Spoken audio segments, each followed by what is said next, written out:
Good afternoon. I'm here with Mike O'Sullivan from Supermarine Aircraft. Good afternoon, Mike. Thanks for coming. Hello, and thank you. Tell me about the AIE and your visitors so far to view your wonderful Spitfire here. Yes, we've had great reception. The number of people through here, and in fact I had an English lady came through some time ago, and she's got very emotional. She remembered the Spitfires attacking the German bombers and dropping their loads to escape the Spitfires. She said it was quite emotional. She said she vividly remembered, and she had quite a tear in her eyes. She started to cry when she touched the aeroplane.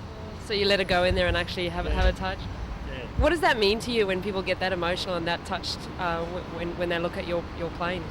I think it puts reality on it for us, and it definitely shows that the aeroplane certainly helped to win the battle, but the reality of it, very emotional for them. We didn't see the battles that they saw in Europe, and it's very real to those people.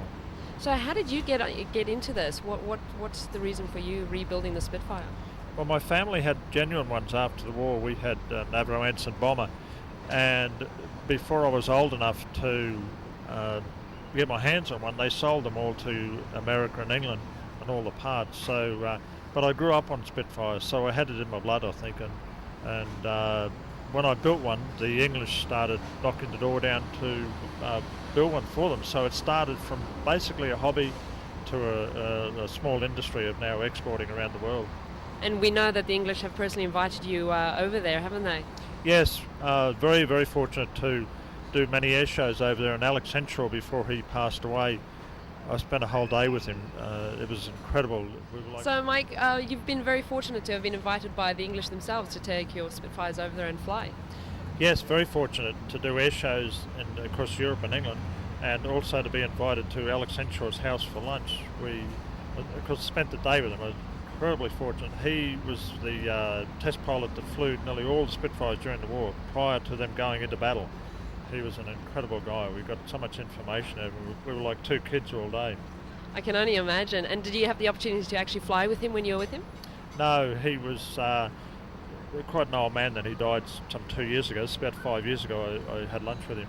But he truly wanted to fly one of our Spitfires. And he watched the whole thing, and he made the comment that what we've done is made the Spitfire immortal. He was so pleased to see that it would now go on for generations to see. He said that himself. That's wonderful. So what you actually do at Supermarine Aircraft is rebuild the models. I believe this one here to my left is about a 90% replica, is that right? Yes, 90%. We build brand new aircraft. We've built 92 now, and they're all going around the world. Wonderful. And how can people get their hands on one, or how can they get in the seat and fly one with you? Our website at Supermarine Aircraft, or the factory. Yeah, we sell a kit or the completed aircraft. Okay, so how can people find out more? What's the website? Supermarineaircraft.com. I believe there's about 3 months left on this one here, particularly until it's finished. This one here, about 3 months work, and we'll be finished then. The engine's ready to run, paint, and we're waiting for another propeller. Well, Mike, thank you so much for your time, and thank you for being here at the AIE. We look forward to seeing you throughout the year and learning more about the Spitfire and seeing this one when it's finished. Thank you all for inviting me along. It's grateful. Thank you. Thank you.